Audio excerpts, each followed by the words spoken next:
शिवराय शेतकरी मित्रांनो, मी रमेश. स्वागत आहे तुमचं राजा शेतकरी या युट्यूब चॅनलवर. तर शेतकरी मित्रांनो, आज आपण वनिता कंपनीच्या आरोमा 15-15-30 या ग्रेड बद्दल माहिती घेणार आहोत.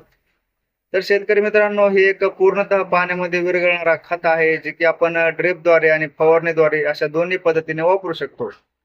तर शेतकरी मित्रांनो, 15% नत्र आपल्या जी काही पिकांचं वाढ आहे, पिकांची पानं हिरवेपणा आहे, त्यासाठी आपल्याला त्या 15% नत्राचा फायदा होतो. त्याचबरोबर 15% पलाश असल्यामुळे जी काही आपल्या पिकांना फुलसंख्या वाढणार आहे, ते त्या ठिकाणी मदत होते. त्याचबरोबर मुळांची वाढ, त्या ठिकाणी आपल्याला मुळे ऍक्टिव्ह झालेली दिसून येतात पिकांचे.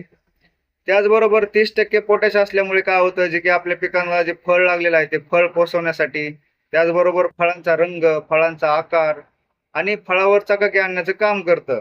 तर शेतकरी मित्रांनो, एकंदरीत उत्पन्न वाढीसाठी हा ग्रेड फार महत्वाचा आहे. तर याचं प्रमाण आपल्याला वापरायचं आहे फवारणीसाठी 3 ग्रॅम प्रति 1 लिटर पाण्यामध्ये, म्हणजेच 50 ग्रॅम प्रति 15 लिटर पाण्यामध्ये आपल्याला याचं प्रमाण वापरायचं आहे फवारणीसाठी. आणि ड्रिपद्वारे वापरायचं पाहिलं तर 4 ते 5 किलो प्रति 1 एकर अशा पद्धतीने आपण हे ड्रिपद्वारे वापरू शकतो. जय शिवराय.